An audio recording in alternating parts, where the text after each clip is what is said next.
Hola, buenas. El día de hoy le vamos a hablar un poco sobre lo que es troncoencéfalo, diencéfalo, sus partes y algunas de sus patologías. Espero les guste. Dice, pero no lo he pausado. Hola, buenas. El día de hoy le vamos a hablar un poco sobre lo que es troncoencéfalo, diencéfalo, sus partes y las patologías que algunos de estos presentan. Espero les guste. Bueno, ahora hablaremos sobre troncoencéfalo. El troncoencéfalo, también conocido como tallo cerebral, es una estructura fundamental del sistema nervioso central que actúa como un puente de comunicación entre el cerebro y la médula espinal.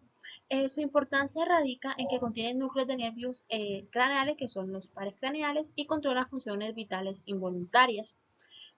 Su estructura, como lo podemos ver en la imagen que está aquí al lado, son el mesencéfalo, el que es la porción más rostral del troncoencéfalo, que contiene núcleos que controlan los movimientos oculares a través de los nervios oculomotor y coclear, los reflejos visuales y auditivos como la respuesta de sobresalto, y participa en funciones esenciales para la supervivencia, como la regulación del ciclo del sueño y vigilia, y el mantenimiento de la temperatura corporal.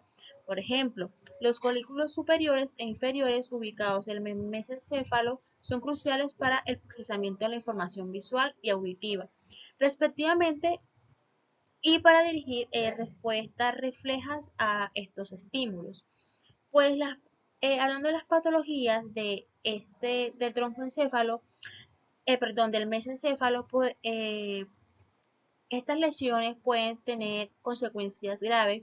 Por ejemplo, el síndrome de Parinaud, causado por el daño de los colículos superiores, se manifiesta con parálisis de la mirada vertical, las lesiones que afectan la sustancia negra. Una estructura mesencefálica puede llevar a síntomas parkinsianos debido a la pérdida de neuronas dopaminérgicas. Luego tenemos el puente troncocefálico o el puente de Barolio. El puente se sitúa entre el mesencéfalo y el bulbo raquídeo, que actúa como una estación de revelo para las vías que conectan la corteza cerebral con el cerebelo, lo que es esencial para la coordinación motora. Además, contiene núcleos de participación que participan en el control de la respiración, la transición entre las diferentes fases del sueño y la regulación del nivel de conciencia. Por ejemplo, el complejo de Prelog se encuentra en el puente y es fundamental para la generación de ritmos respiratorio. Algunas de las patologías es las lesiones pontinas que pueden causar una variedad de síndromes neurológicos, el síndrome de enclaustramiento, por ejemplo, resulta de una lesión en la base del puente que interrumpe las vías motoras descendentes, dejando al paciente consciente pero incapaz de moverse o hablar, excepto por movimientos oculares verticales o parpadeos. Y luego tenemos el bulbo raquídeo o médula oblonga, perdón. Esta su función es, eh, es la porción más caudal del troncoencéfalo y se continúa con la médula espinal. Es vital para la supervivencia, ya que controla funciones involuntarias esenciales como la frecuencia cardíaca, la respiración y la presión arterial.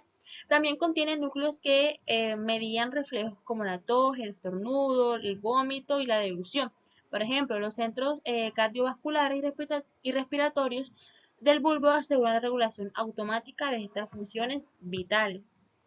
Algunas patologías que presenta el bulbo pueden ser rápidamente fatales, por ejemplo, el síndrome de Wallenberg, causado por infarto en la arteria cerebellosa posterior inferior, que afecta al bulbo lateral. Se caracteriza por unidades de síntomas, incluyendo pérdida de sensibilidad en un lado de la cara y el lado opuesto del cuerpo, vértigos, náuseas, dificultad para tragar y ronquera. Y ahora vamos a hablar un poco sobre los pares craneales, que son nervios que emergen directamente del cerebro o del troncoencéfalo, a diferencia de los nervios espinales que emergen de la médula espinal. Cada par craneal tiene una función sensorial, motora o mixta y están numeradas en orden rostral a caudal. como podemos ver en la imagen, y a continuación vamos a profundizar en cada uno de ellos. Bueno, ahora vamos a profundizar un poco en cada uno de los pares craneales y en las patologías pues que este las afecta. Primero empezamos con el nervio olfatorio, que esto es un nervio sensorial especializado en el olfato. Los receptores olfatorios en la mucosa nasal detectan los olores y esta información se transmite a través del bulbo olfatorio y el tracto olfatorio y la envía a la corteza olfatoria en el lóbulo temporal. Algunas patologías que afectan al nervio olfatorio es la anosmia, que es la pérdida total del olfato, que puede ser causada por varias causas, como, como traumatismos cranoencefálicos que dañan los nervios olfatorios. También está la hiposmia, que esta es la disminución del olfato, que también tiene causas similares a la anosmia. Y la disosmia, que es la percepción distorsionada de los olores, que puede ocurrir después de un traumatismo craneoencefálico o una infección viral. Tenemos también la parosmia, que esta es la percepción de un olor en ausencia de un estímulo. Esta también puede ser causada por lesiones cerebrales o trastornos psiquiátricos.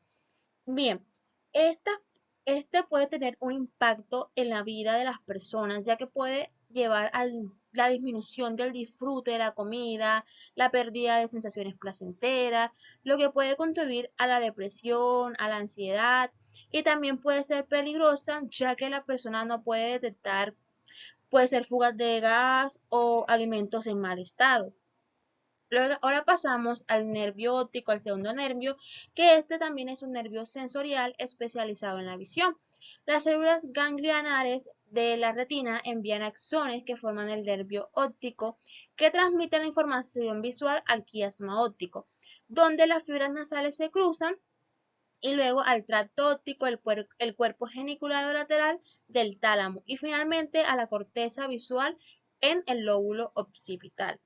Algunas de las patologías que puede tener este nervio son las isquemias, que son causadas por la interrupción del flujo sanguíneo en el nervio óptico, que es una causa muy común en la pérdida de visión de los adultos mayores. También tenemos lesiones traumáticas, los traumatismos cranoencefálicos pueden dañar el nervio óptico directamente o indirectamente, causando la pérdida de la visión. Esto puede tener un impacto en la vida de las personas debido a que puede generar problemas de ansiedad, depresión y aislamiento social, debido a que la autonomía o la percepción de ellos tenían del mundo, pues causa un impacto significativo en cada individuo.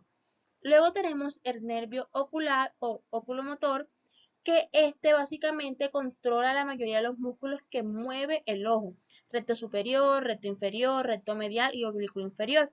Eleva el párpado superior y contrae la pupila. Algunas de las patologías que pueden generar son la parálisis del nervio oculomotor, la causa de la diplopia, que es la visión doble, la midriasis, que es la dilatación de la pupila, y la desviación del ojo hacia afuera y hacia abajo. Algunas de las causas de esto pueden ser la isquemia, la aneurisma, tumores o traumatismos. Esto puede afectar en la calidad de vida, por ejemplo. La diplopia afecta en que las personas pues no pueden realizar actividades de su vida cotidiana, como por ejemplo leer, conducir, caminar, lo que puede generar altos niveles de frustración en las personas. Bueno, ahora continuamos con el nervio coclear, que es un nervio motor que inerva el músculo aurículo superior que mueve el ojo hacia afuera, perdón, hacia abajo y hacia adentro. Algunas de las patologías que en este se presentan son la parálisis del nervio coclear, que causa la diplopia vertical, que empeora al mirar hacia abajo y hacia adentro, por ejemplo, al bajar unas escaleras o leer. Algunas de las causas de esto pueden ser traumatismos cranoencefálicos, que es lo más común, isquemias o tumores. Este puede tener un impacto en la vida de las personas, ya que la diplopia vertical afecta a los músculos oculares que se encargan de mover los ojos, pues como ya hemos dicho, arriba y abajo. Y empeora, pues, lo que hace que el paciente pues pueda generar problemas de adaptación y ansiedad gracias a pues a estas lesiones que se pueden presentar. Luego tenemos el nervio trigémino, que esta es un nervio mixto con una gran función sensitiva en la cara y una función motora en los músculos de de masticar, y tiene tres ramas principales, que son la olfativa, que es la sensibilidad en la frente, párpado superior y la córnea y la nariz. La B2, que es la maxilar, que es la sensibilidad en la mejilla, labio superior, dientes superiores y paladar. Y la B3, que es mandibular, que es sensibilidad en el labio inferior, dientes inferiores, mentón, mandíbula y función motora para los músculos de masticar. Luego tenemos las patologías pues que en esta afectan o se generan son la neuralgia del trigémino, que es una causa de episodios de dolor facial intensos en el territorio pueden darse en una o de las más o dos de las ramas del nervio.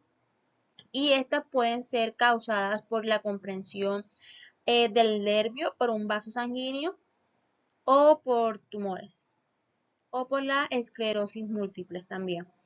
Las lesiones del trigémino pues se manifiestan más que todo principalmente por trastornos sensitivos en el área de distribución, mientras que el déficit motor se evidencia por la debilidad en la oclusión mandibular y la atrofia de los músculos meseteros y temporal.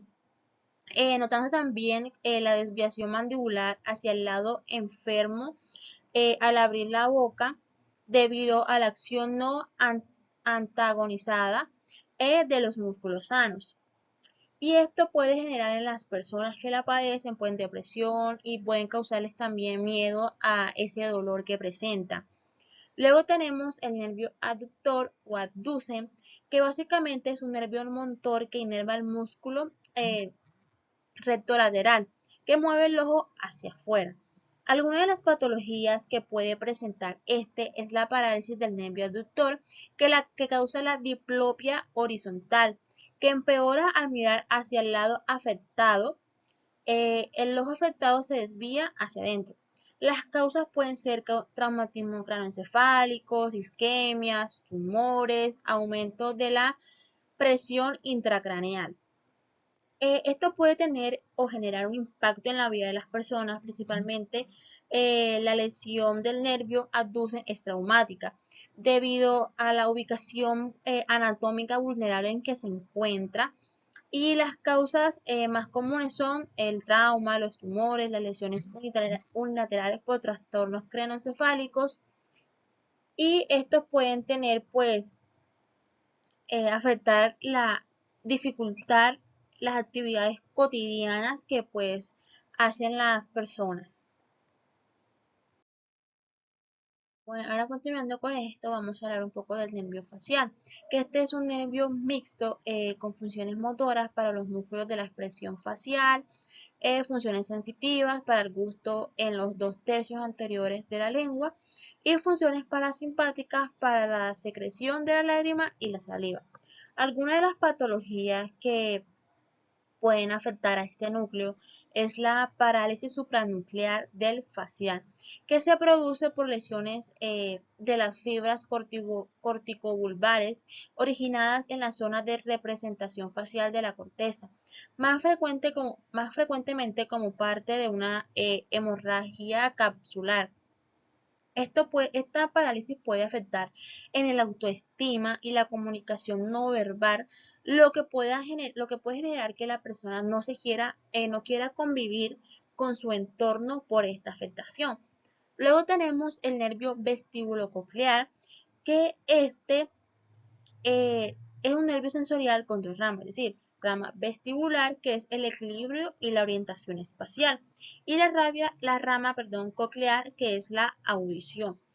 Las patologías que se pueden presentar en este nervio es el vértigo, que es la ilusión de movimiento que puede ser causado por trastornos del laberinto, como la enfermedad de Meniere o del nervio vestibular.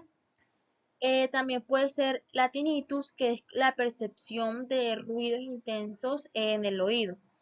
y este puede tener un impacto significativo en la vida de las personas, ya que puede generar ansiedad, miedo a caídas por el vértigo, y de esta manera puede limitar un poco esa movilidad en las personas. Luego tenemos el nervio glosofaríngeo, que este es un nervio mixto con funciones sensitivas para el gusto en el tercio posterior de la lengua, sensibilidad de la faringe, control de la presión arterial y funciones motoras para la deglución y la secreción de la saliva. Algunas patologías que esta puede presentar son la neuralgia del glosofaríngeo, que son causas de episodios de dolor intenso en la garganta, en la base de la lengua, la amígdala y el oído. Esta puede afectar ya que causa un dolor fuerte y punzante en la parte posterior de la garganta, la base de la lengua, las amígdalas y a veces el oído, perdón. Lo que puede afectar en la deglución, al hablar o al toser de la persona. Bueno, ahora continuaremos y hablaremos un poco más del nervio vago. Este es un nervio mixto con una amplia gama de funciones, es el principal nervio parasimpático del cuerpo, controla funciones como la frecuencia cardíaca, la respiración, la digestión y la secreción de glándulas. También tiene funciones sensitivas para la faringe, la laringe y las vísceras torácicas y abdominales. También tiene funciones motoras para los músculos de la faringe y la laringe, importantes para la deglución y el habla. Este nervio tiene algunas patologías o lesiones, como son la lesión del nervio vago, que puede causar disfonía, que es la ronquera, disfagia, que es la dificultad para tragar, también arritmias cardíacas y problemas digestivos. Que básicamente también podemos asociarlo con el síndrome de Bernet, que se manifiesta con disfonía, disfagia, reflejos nauseabundos débiles, parálisis en el paladar y desviación de la úvula, síntoma que al combinarse con la parálisis de los músculos del cuello, pues es muy grave. También esta tiene un impacto en la vida de las personas, ya que estos problemas pueden causar eh, ansiedad y somatización debido a esta regulación en la frecuencia cardíaca y en la digestión. Luego tenemos al nervio accesorio, que es un nervio motor que inerva los músculos esternomacloideos y trapecio, que controla los movimientos del cuello y de los hombros. Este puede generar patologías o lesiones como la lesión del nervio accesorio, que causa debilidad o parálisis de los músculos esternomascloideos y trapecio, lo que dificulta girar la cabeza, elevar los hombros y extender el cuello. Y también la paresia del esternomascleideo-mastoideo, que esta es la debilidad o parálisis parcial de este músculo, el cual no permite la rotación y la extensión de la cabeza. Cuando este músculo se ve afectado, pues se produce dificultad para realizar movimientos de la cabeza, como girar al lado opuesto o vencer como la resistencia al girar la cabeza hacia el lado afectado. Esto pues genera un impacto en la calidad de la vida de las personas, ya que pues reduce la movilidad y la participación en las actividades cotidianas. Y por último tenemos el nervio hipogloso, que este es un nervio motor que inerva los músculos de la lengua, controla sus movimientos para el habla y la deglución. Y ahora vamos a hablar un poco sobre el diencéfalo y su estructura. El diencéfalo, situado entre los hemisferios cerebrales, y el mesencéfalo es una región clave para la transmisión y procesamiento de la información sensorial y motora, así como la regulación de funciones endocrinas y automáticas. En la imagen podemos ver las diferentes estructuras o partes que conforman el diencéfalo, y a continuación vamos a explicar pues cada una. Bueno, ahora continuamos hablando sobre el tálamo, que el tálamo actúa como una estación de revelo para la información sensorial y motora que se dirige a la corteza cerebral. También está compuesto por núcleos que integran tipos de sensibilidad, proyectándolos a áreas corticales específicas. En las personas, aunque la corteza cerebral es la principal centro de procesamiento sensorial, el tálamo aún juega un papel en la percepción de sensaciones menos discriminativas, como el dolor y la temperatura. Esta tiene una estructura de dos óvalos simétricos que están ubicados por encima del hipotálamo y este limita con el hipotálamo, el tercer ventrículo, la cápsula interna, los núcleos caudados y el mesencéfalo y el subtálamo. Ahí como podemos ver en la imagen es donde se encuentra ubicado el tálamo. Algunas patologías que se pueden presentar en el tálamo es la esquizofrenia, ya que se ha observado que la reducción del volumen talámico es lo que podría explicar los síntomas como dificultades en la entrada sensorial, las distracciones y las alucinaciones auditivas. También está la demencia talámica, que la causa son amnesia, alteraciones del habla, confusión, apatía, generalmente por infartos talámicos bilaterales. Y están los infartos paramedianos que pueden inducir pérdida transitoria de la conciencia. Ahora a continuación vamos a hablar un poco sobre los núcleos talámicos en la siguiente diapositiva. Bueno, ahora hablaremos un poco sobre los núcleos talámicos, como vimos anteriormente. Cada uno de estos pues tiene funciones específicas en el procesamiento y transmisión de la información. Empecemos con el núcleo anterior. Este grupo que forma el tubérculo anterior del tálamo incluye los núcleos anterodorsales, anteroventrales y entremediales. Recibe fibras de los cuerpos mamilares a través del fascículo mamilar talómico y envía sus acciones al giro del cíngulo. Su función está relacionada con el procesamiento del dolor. Las lesiones en este núcleo pueden causar desorientación y también se ha observado que la disminución en este núcleo específico en pacientes con esquizofrenia, lo que sugiere que hay una implicación en procesos cognitivos y emocionales. Luego tenemos núcleos de la línea media, que son pequeños grupos de neuronas situados por debajo de la pared del tercer ventrículo y de la masa intermedia. Sus conexiones se establecen con el hipotálamo y con otros núcleos talámicos, lo que indica su papel en la integración de la información entre diferentes regiones del diencéfalo y su influencia en funciones automáticas y endocrinas reguladas por el hipotálamo. Luego tenemos los núcleos mediales, que están situados por dentro de la lámina medular interna, destacando el núcleo medial dorsal o dorso mediano. Este núcleo se extiende desde el tubérculo anterior hasta el tercio posterior del tálamo y consta de dos porciones, una interna y una externa. La porción medial recibe aferentes de los núcleos de la línea media y envía sus axones al hipotálamo y al complejo amigdaliano, lo que sugiere su participación en la regulación de las emociones y el comportamiento. La porción lateral recibe fibras de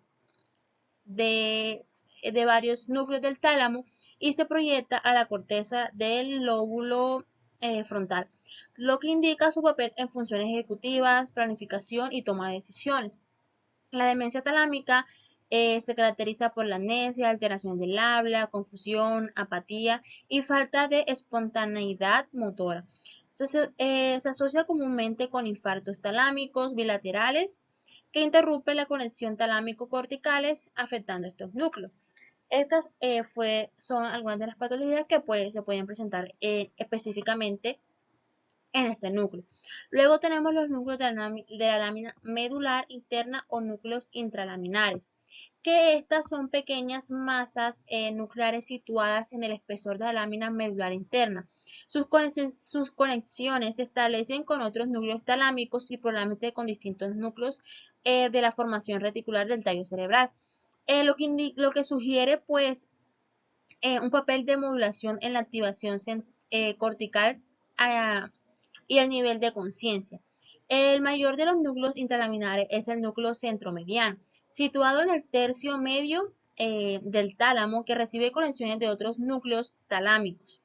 Probablemente el núcleo lenticular y la bráquea conjuntiva, y envía axones a los núcleos que los rodean. Los infartos paramedianos, al comprender el núcleo intralaminar, introducen pérdida transitoria de conciencia. En la esquizofrenia también se observa una reducción del volumen centromediano, posiblemente influenciado por fármacos neurolépticos y la densidad de receptores. Luego tenemos el núcleo de la porción lateral, que está situados en las láminas medulares internas y externas, dividiendo grupos dorsal y ventral.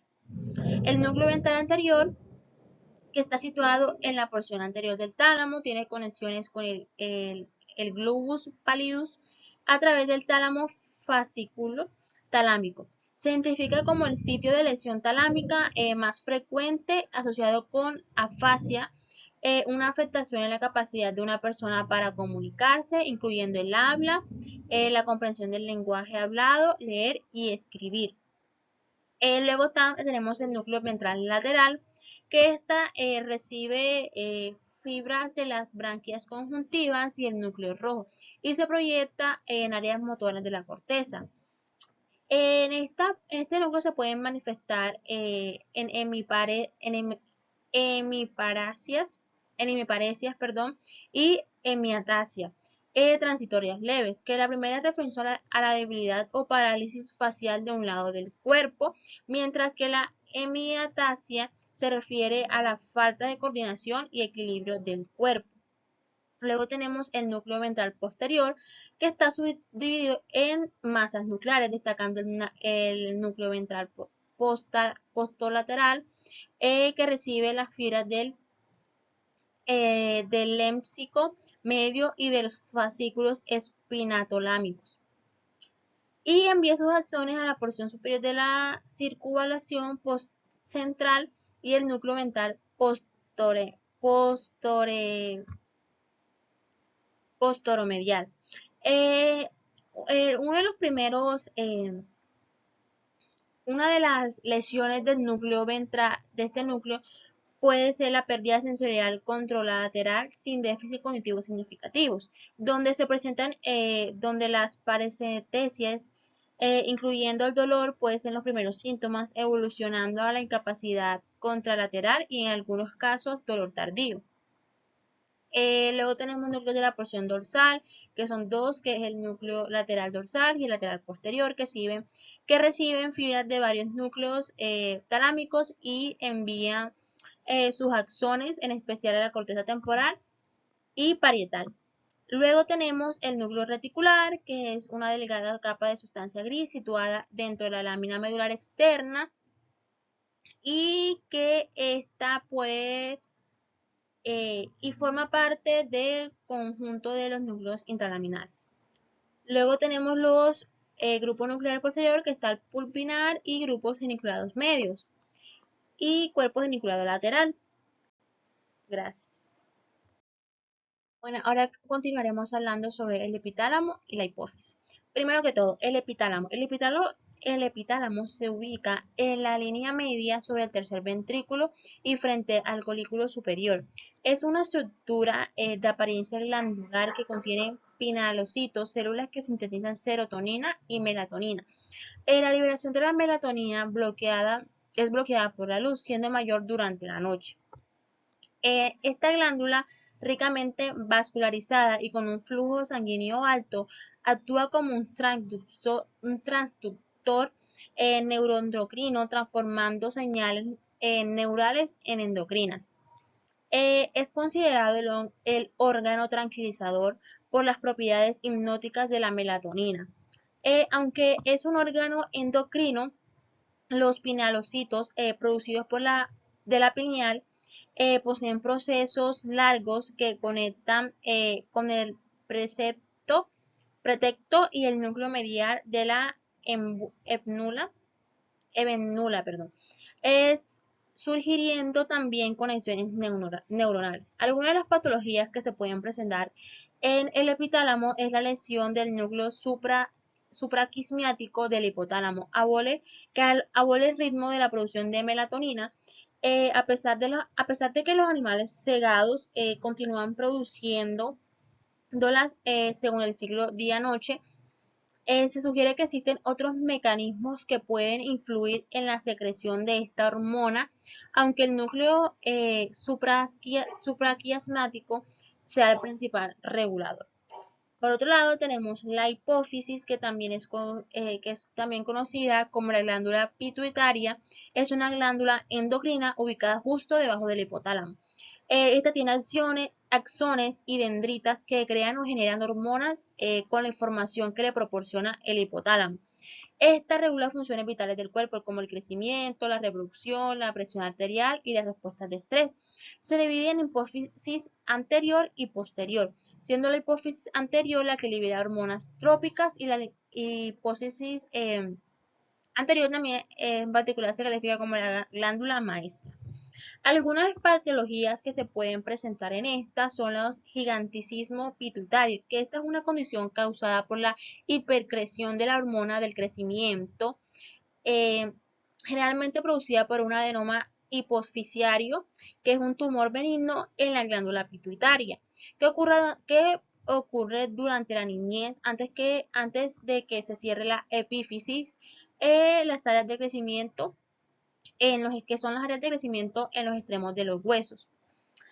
Esto resulta un crecimiento excesivo y anormal en los huesos y tejidos blandos, llevando a una estructura inusualmente alta, lo que puede generar problemas en el autoestima y adaptarse pues a su imagen corporal, sintiendo puede ser ansiedad o depresión. Bueno, ahora hablaremos sobre los ganglios basales. Estos tradicionalmente vistos como un sistema de control motor cuyas lesiones causan trastornos de movimiento, también influyen en las emociones según investigaciones recientes.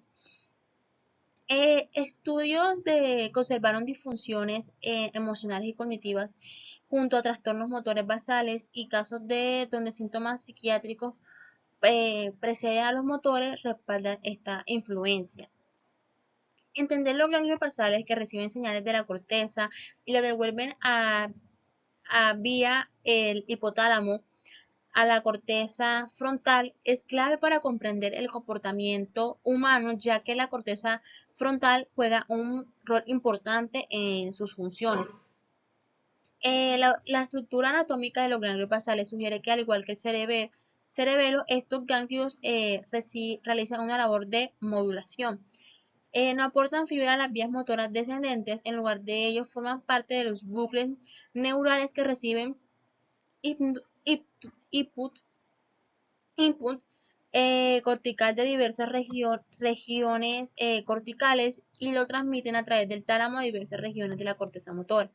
Algunas de las patologías que se pueden dar en esta es el Parkinson, que es el trastorno en el cerebro que provoca movimientos involuntarios e incontrolables como temblores, rigidez y dificultad con el equilibrio y la coordinación. En este caso, existe un daño en los ganglios basales, que son una parte del cerebro que controla el movimiento y el equilibrio. Lo que puede generar en las personas puede ser ansiedad, depresión, sentimientos de frustración, apatía, irritación, entre otras. Bueno, ahora continuaremos hablando sobre el hipocampo y la amígdala. El hipocampo es una estructura que se encuentra en el lóbulo temporal, fundamental para la memoria y el aprendizaje, debido a que es el primer centro regulador de memorias sensoriales, y esta graba las sensaciones desagradables de la amígdala. Algunas de las patologías que se pueden presentar en el hipocampo son el trastorno por estrés postraumático, que la evidencia muestra una reducción en el volumen del hipocampo en los adultos que estuvieron expuestos a altos niveles de estrés. Esto lo que le provoca es un problema en la memoria, dificultad para procesar y regular estas emociones asociadas al trauma. Luego tenemos a la amígdala, que este es un complejo nuclear que se localiza en el lóbulo temporal y parte fundamental del sistema límbico. Está relacionada con nuestra vida emocional, actúa como un centro de procesamiento emocional del cerebro, donde analizan los estímulos sensoriales internos y externos, especialmente los de carácter social. Genera un vínculo o asociación de estas emociones a través de las conexiones con el hipocampo. Por eso es que el hipocampo pues procesa todas estas o guarda estas sensaciones y emociones de la amígdala. Por eso es que están muy juntos. Luego, aunque se le ha relacionado con el miedo y la ansiedad a la amígdala, responde a tanto emociones positivas como negativas, como el evaluar rostros nuevos o experiencias. Establece nuestras emociones basándose en experiencias pasadas y de esta manera formar ciertos perjuicios a las personas. Aunque se activan durante el aprendizaje del miedo condicionado, la corteza prefrontal medial puede inhibir respuestas emocionales inapropiadas y de esta forma modula la respuesta emocional ante situaciones actuales. Algunas de las patologías que se pueden presentar en la amígdala son el síndrome de Kluver-Bucy, que se trata de la destrucción bilateral de la amígdala, que afecta estructuras adyacentes en el lóbulo temporal. Se manifiesta con hiperoralidad, que es la tendencia a examinar los objetos con la boca. También comportamiento dietético indiscriminado, que es la aceptación de muchos alimentos anteriormente rechazados. Ahora continuaremos hablando del núcleo accumbens, que este está ubicado cerca de la línea medial rostral al encéfalo. Esta se encuentra en la base del tabique pelúcido. Es continuo con el caudado y putamen y se extiende como tubérculo olfatorio. Se identifican dos subdivisiones: el centro, una extensión ventromedial del caudado y putamen. Bueno, ahora hablaremos sobre el núcleo accumbens, que este se ubica cerca de la línea medial del encéfalo y se encuentra en la base del tabique pelúcido. Es continuo al caudado y putamen y se extiende como tubérculo olfatorio. Se identifican dos subdivisiones: el centro, en una extensión ventromedial del caudado y putamen, y la cubierta, que rodea el centro y se fusiona con la amígdala extendida, relacionándolo con el sistema límbico. La cubierta, a diferencia del centro, proyecta fibras al núcleo central de la amígdala extendida y al hipotálamo lateral, incluyendo el comportamiento autónomo y orientado a metas. Este recibe proyecciones de la corteza prefrontal, núcleos talámicos, hipocampo y amígdala, permitiendo a la cubierta influir en excitación, atención y condición a través del núcleo basal. Es una interfase límbica motora uniendo estructuras motivacionales con procesos motores, asociado con los efectos recompensantes de carbohidratos y drogas de abuso. También participa en la abstinencia y los efectos de antipsicóticos. Algunas de las patologías que se pueden dar en el núcleo accumbens es la esquizofrenia, que es un aumento de dopamina en el núcleo accumbens, está relacionada con síntomas psicóticos positivos, con alucinaciones y delirios. Por otro lado, las anomalías en la proyección del hipocampo podría causar psicosis y desorganización del pensamiento, lo que dificulta la manera de mantener la coherencia lógica en las ideas. Ahora continuaremos hablando, por último continuaremos hablando, y por último hablaremos del forni y el septum. El forni, sus fibras se originan en el hipocampo y gyrus dentado.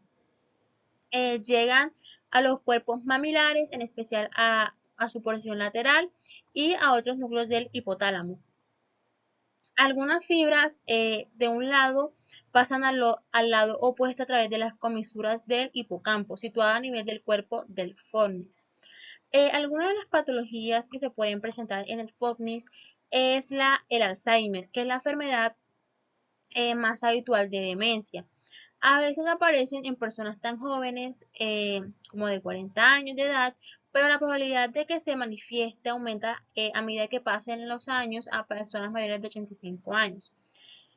Y la enfermedad de Alzheimer es progresiva. Sus primeras fases suelen caracterizarse por una disminución selectiva de la memoria. Sus fases intermedias están marcadas por confusión, irritabilidad, ansiedad y deterioro del habla. Y en fases avanzadas el paciente se deteriora hasta el punto en que le resulta difícil respuestas simples como tragar o controlar la vejiga. Y por último tenemos el septum, que es una estructura divisoria que se encuentra en distintas partes del cuerpo. Funciona como una pared que separa cavidades o espacios. Un ejemplo es el septum nasal, que divide fosas nasales, el septum prolijo, que separa los ventrículos laterales del cerebro, y el septum cardíaco, que divide las cavidades del corazón. Muchas gracias.